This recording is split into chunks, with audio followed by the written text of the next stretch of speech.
इसके बाद इनको अयोध्या भी इनको दिए, भगवान मस्तक से अयोध्या प्रकट कर इनको दिए।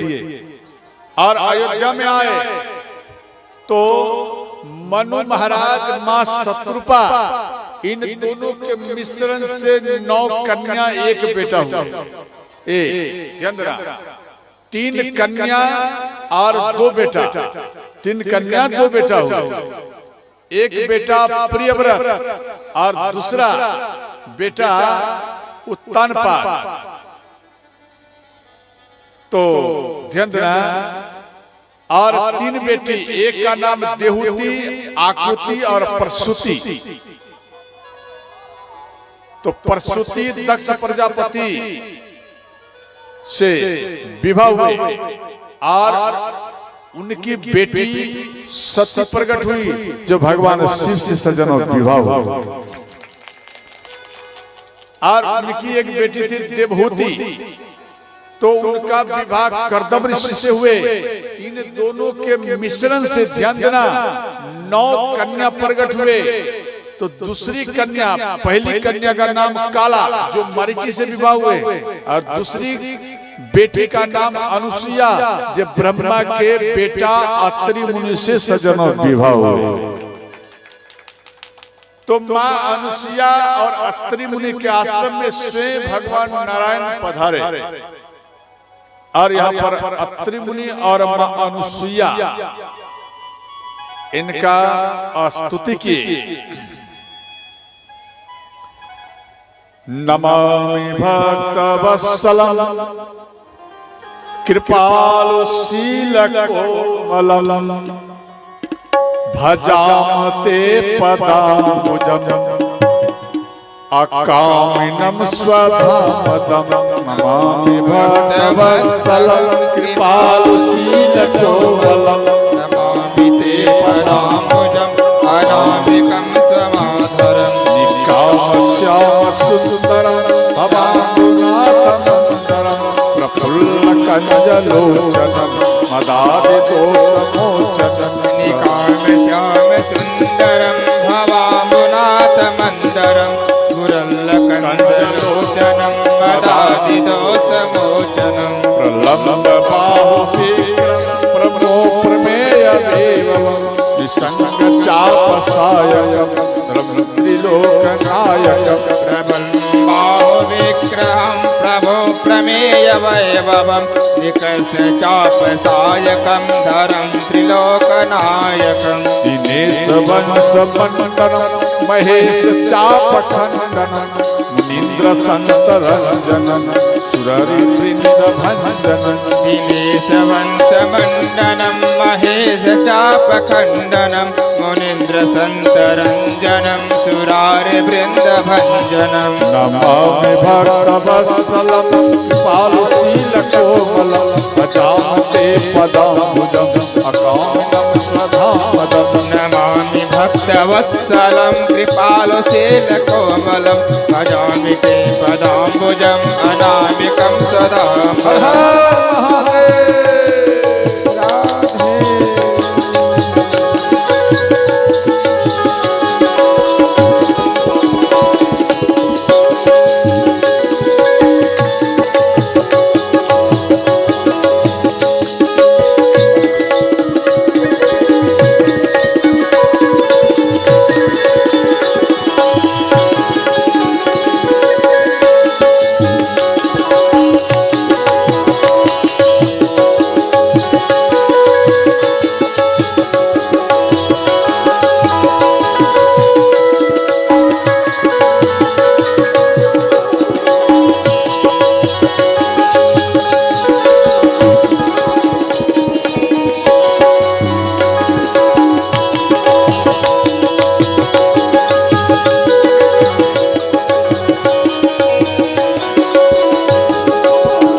भगवान राम का स्तुति किए तो भगवान राम चतुर्भुज का दर्शन दिए और इसके बाद भगवान राम मूल रूप में आए तो अत्रि मुनि के चरण में प्रणाम की, मां अनुसुईया के चरण में प्रणाम की तो भगवान राम को माँ अनुसुईया बेटा कहकर पुकारे, बेटा। अब दिमाग लगाना, बेटा कहकर क्यों पुकारे? प्रभु कहकर पुकारते, लेकिन बेटा कहकर पुकारे इसलिए माँ अनुसुईया का पराक्रम, पतिव्रत धर्म तीनों लोकों में गुंज गया था, तीनों लोकों में फैल गया था। तो इनका प्रशंसा तीनों लोकों में होने लगे।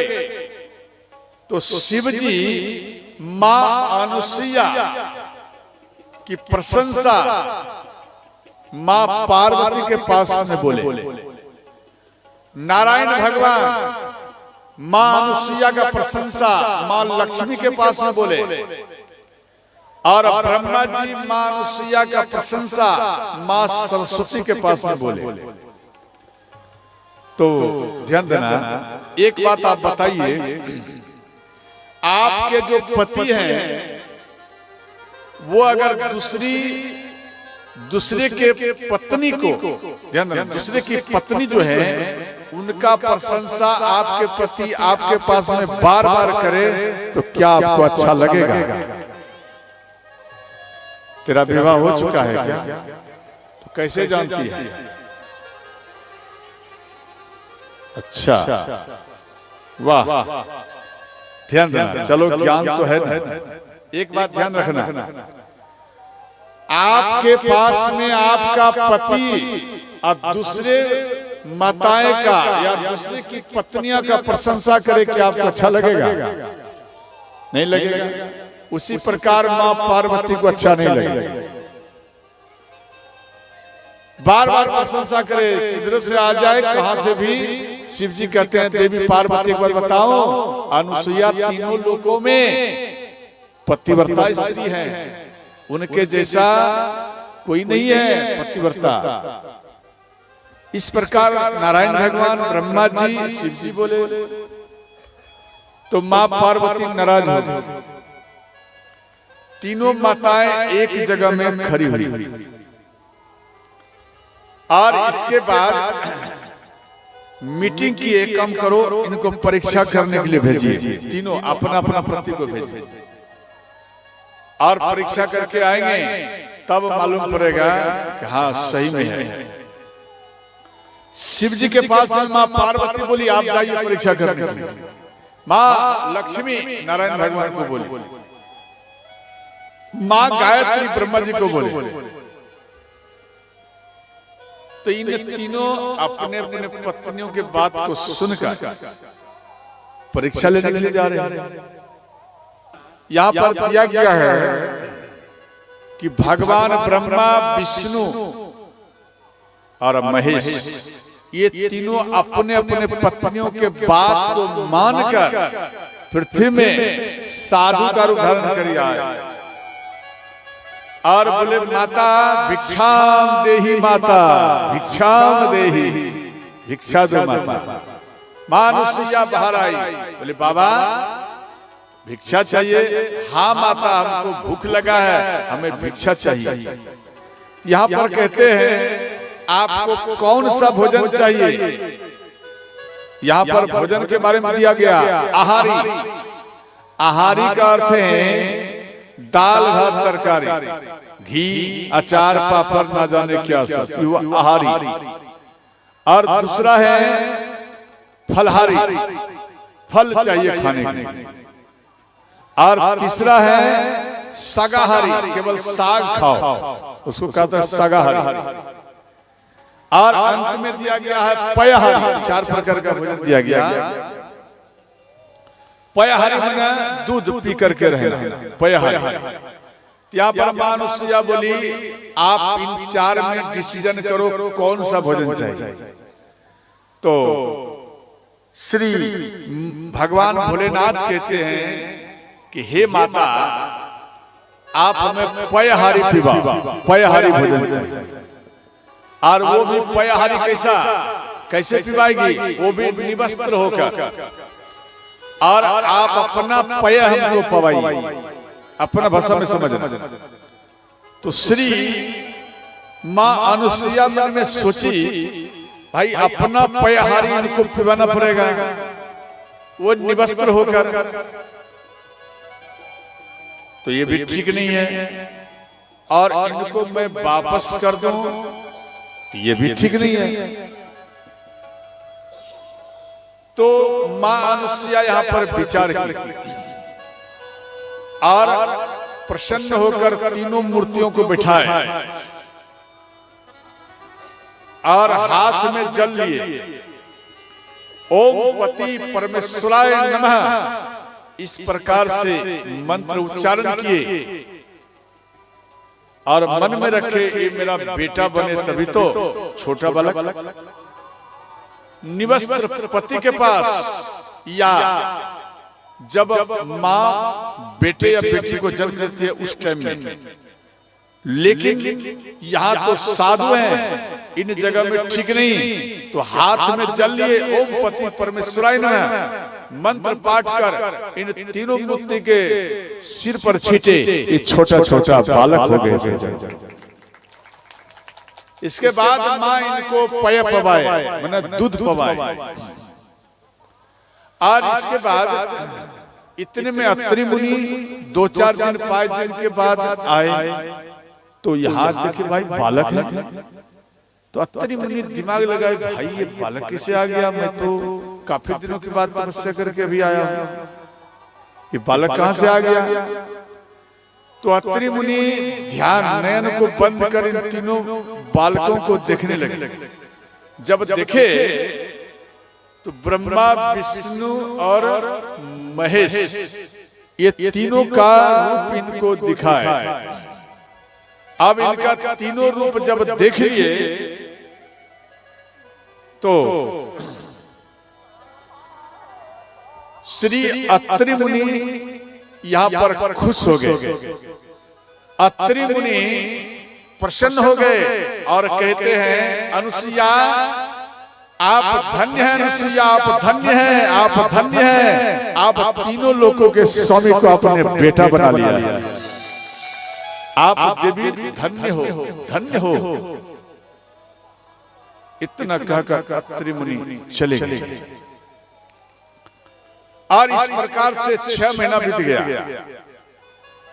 अब मां पार्वती, मां सरस्वती और मां लक्ष्मी ये तीनों घबराई। भाई परीक्षा लेने के लिए हम भेजे, ये स्वयं परीक्षा में फंस गए। अब इनको कैसे निकालो? तो वहां पर देवर्षि नारद आए और उनके पास में मां पार्वती सारा बात सुनाए। तो मां देवर्षि नारद कहते हैं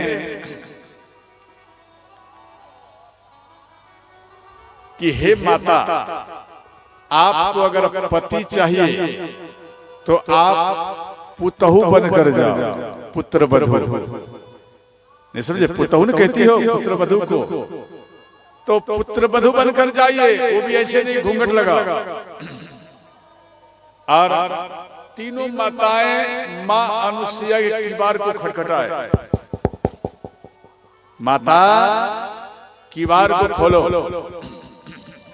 तो मां अनुसुईया किवाड़ के अंदर में है और वो कहती हैं, आप कौन हैं? तो इधर मां पार्वती कहती है कि हे माता, मैं आपकी पुत्र वधू बोल रही हूं। मां अनुसुईया बोली, भाई ये पुत्र वधू कहां से आ गया? मेरा बेटा तो अभी छोटा छोटा, अभी तो हम इसका विवाह नहीं किए। तो मां अनुसुईया कहती है, देखो आप दूसरा जगह में गलत दरवाजा में आ गई हैं, आप जाओ दूसरा जगह में। हम अभी अपना बेटा का भी विवाह नहीं किया, अभी तो मेरा बेटा छोटा छोटा है, अभी विवाह नहीं किया, जाओ दूसरा जगह में जाओ। तो फिर मां सरस्वती खटखटाई, बोले मां आपका दर्शन करना चाहती हूं। बोले हाँ ये बात ठीक है। किवाड़ को खोल दिए और मां सरस्वती, मां पार्वती, मां लक्ष्मी मां अनुसुईया के चरण में गिर गए और कहती हैं, मां सच में मैं आपकी पुत्र बधू हूं। जिसको पुतहू कहते, मैं आपकी पुतहू हूं। तो मां अनुसुईया कहती हैं, तुझे थोड़ा सा भी शर्म नहीं आ रहा है? मेरा बेटा देख कैसे खेल रहा है, तीनों छोटा है। कोई समाज सुनेगा कि अनुसुईया के बेटा छोटे छोटे हैं, एक एक हाथ का, और पुतहू इनका है 3.5 हाथ का, वो कैसे होगा?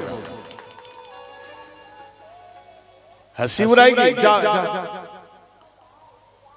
अंत में मां के चरण को पकड़ लिए तो मां अनुसुईया इस बात को जान गई। ये तीनों लोगों के, ये तीनों माताएं हैं और ये अपने पति को ढूंढने के लिए आई।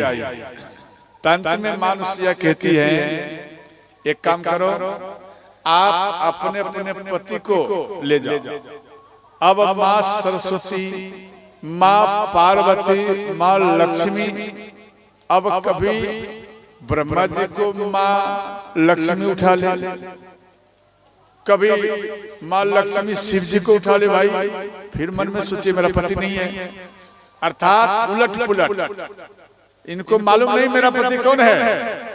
तो मां अनुसुईया के चरण में गिर गए, बोले मां मुझे मालूम नहीं चल रहा है मेरा पति कौन किसका है, ये मुझे मालूम नहीं चल रहा है। तो श्री मां अनुसुईया कहती हैं, आप कैसी पत्नी हो जो अपने पति को नहीं पहचान पाती हो? तो अंत में बोले, मां मेरा हार हो चुका है, मां मुझे क्षमा कर, मेरे पति को, मेरा कौन सा पति है, रिजल्ट सुने आप लोग। तो मां अनुसुईया हाथ में जल ली, ओम पति परमेश्वराय नमः, इस प्रकार से मंत्र जाप कर जैसे ही इन तीनों मूर्तियों में छिड़ दिए, वो तुरंत ब्रह्मा विष्णु महेश के रूप में प्रकट हो गए।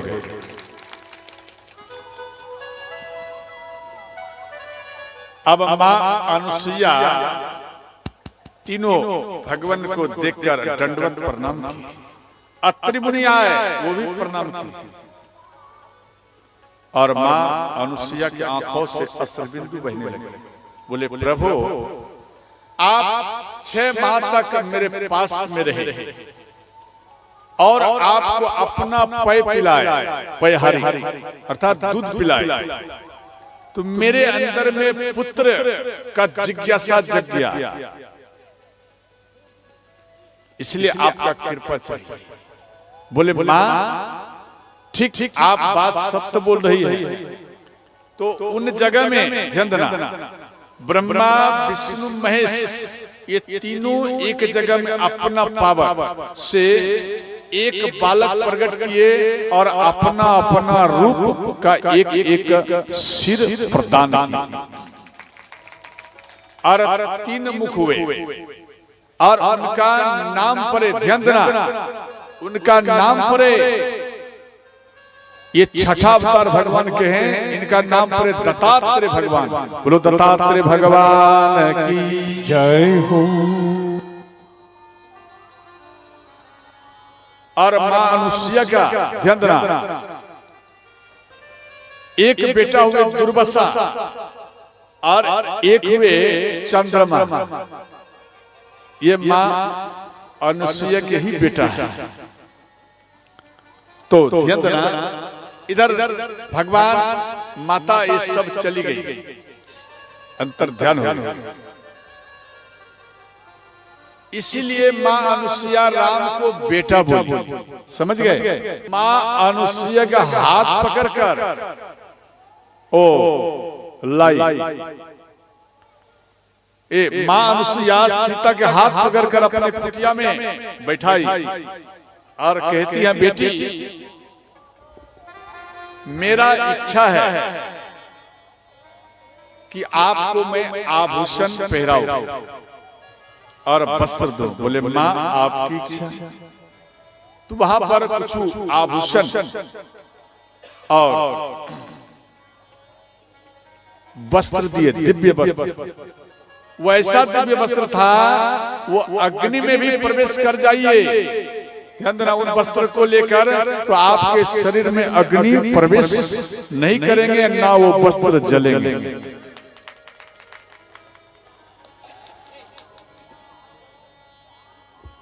और माता सीता को पहराए, आभूषण दिए।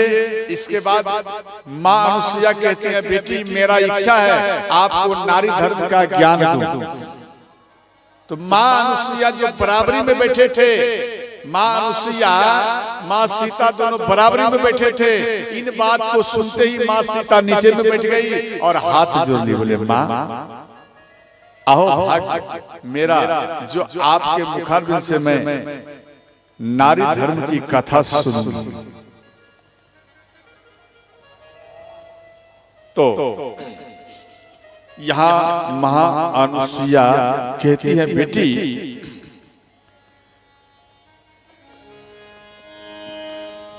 मातु पिता भ्राता हितकारी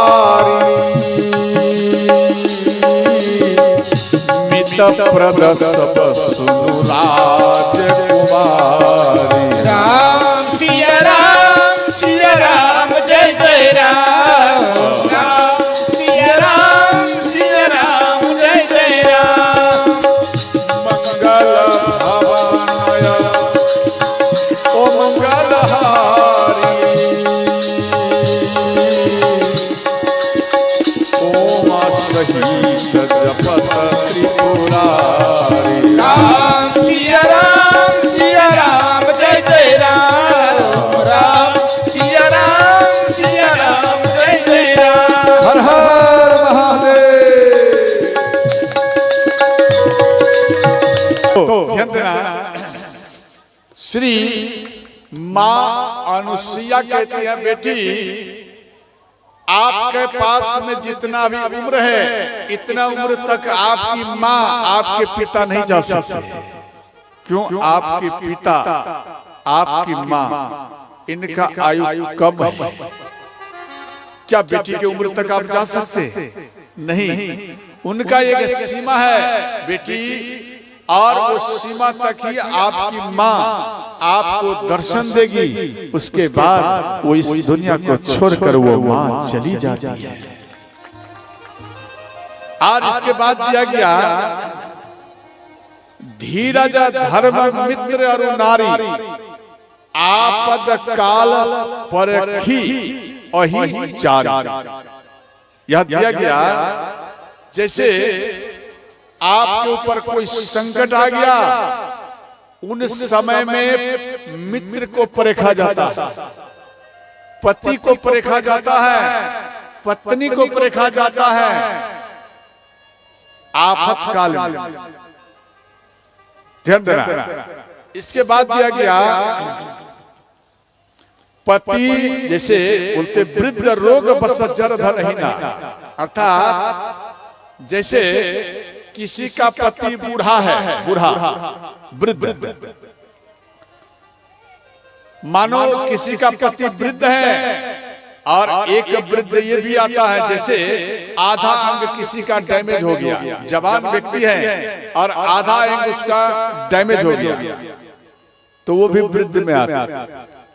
और आधा जो अंग डैमेज होता है, विशेष कारण क्या होता है? ध्यान देना, कई व्यक्ति प्रणाम करते हैं, साधु को, संत को, माता को, पिता को, भगवान को, एक हाथ बढ़ाए बाबा प्रणाम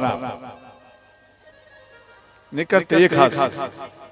आप अपनी माँ को एक हाथ से प्रणाम करेंगे जिस अंग से, वही अंग आपका वज्र बन जाता है। बात समझ गया? वो अंग आपका वज्र बन जाएगा, और जिस अंग से आपने प्रणाम नहीं किया, वही अंग आपका कमजोर रह जाता है, वही डैमेज होने की संभावना रहता है। इसलिए जब भी आप संत को, माता पिता, गुरु को प्रणाम करिए, अपने बच्चों को शिक्षा दीजिए, अपने बेटियों को शिक्षा दीजिए कि हाथ जोड़कर और प्रणाम करना चाहिए।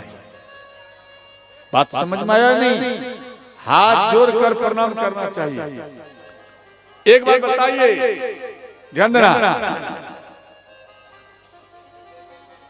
किसका ध्यान रख, कौन कौन अपने मम्मी और पापा से प्रेम करते हैं? हाथ उठा। आप प्रेम से क्या कभी भी प्यार से अपने मम्मी को बुलाए हैं? पुकारती है? पापा को पापा कहकर पुकारती है? हाथ को नीचे रखो। पापा उसको कहा जाता है जिसने ज्यादा पाप किया हो। समझ गए? पापा बोलती ना? हाँ, ये देखो बेटियां पापा बोलती हैं। पापा ध्यान देना, पापा उसको कहा जाता है जिसने ज्यादा पाप किया हो, वो पापा हो। बात समझ गए? और मम्मी, शांति सुनना, मम्मी उसको कहा जाता है, आपके भारत में तो कम है, ध्यान देना, लेकिन विदेशों में ये बात आज से नहीं पूर्व से चला रहा है। जो मर जाते हैं, यहाँ कहते हैं डेड बॉडी, और वहां पर डेड बॉडी को कहा जाता है मम्मी कहा जाता है। अब सोचो, आप अगर अपनी माँ को मम्मी कहती हैं, समझ लो आप जीवित में ही उसको कहते हैं कि मर जाओ मम्मी। समझ गए? समझो, आप मम्मी बोलेगी तो माँ का आयु घटेगा। ध्यान से सुनना, आप मम्मी बोलेगी तो माँ का आयु घटेगा, और पापा बोलेंगे पिता का पाप बढ़ेगा। दोनों विचार करो। और दूसरा बात, कहने वाले का भी पाप बढ़ता है, और कहने वाली का भी, सज्जनों, उनका भी आयु घट जाता है। आप जैसे मम्मी बोलेंगे तो मरे हुए का अर्थात वो धीरे धीरे उसका आयु घटेगा, और कहने वाले और उसी जगह में माँ बोलिए माँ, आप समझ गया? माँ बोलिए माँ, और पापा को पिता, बात समझ गए? पापा को पिता और मम्मी को माँ, समझ गए? अभी तो शर्म लगेगा, पापा बोलती थी और तुरंत बोलेगी पिताजी, कितना थोड़ा शर्म लगेगा। कोई बात नहीं, धीरे धीरे आदत बना। और जिसको आप मम्मी कहती थी अपनी माँ को, अब माँ बोलेगी तो आपकी माँ सोचेगी, अरे लगता है सत्संग का कुछ प्रभाव मेरे बेटी में आ चुका है। आप माँ बोलेगी तो आपका भी आयु बढ़ेगा, ध्यान देना, आपका भी आयु बढ़ेगा, और माँ का भी आयु बढ़ेगा, माँ उनका भी आयु बढ़ जाएगा। अब दिमाग लगा, गोस्वामी जी यहाँ लिखे हैं। अच्छा, ये बात सुनिए, कहते हैं कौन कौन माँ और पिता बोलेंगे? जरा हाथ उठा। अभी डर है क्या? फाइनल कर दिया हो, फिर भी माँ को माँ ही बोलना है, पिता को पिता ही बोलना है। कौन कौन बोलेंगे? जरा हाथ उठाइए। आधा व्यक्ति डर गए हैं और थोड़ा मोरा निडर हो गए। समझ गए? हाँ।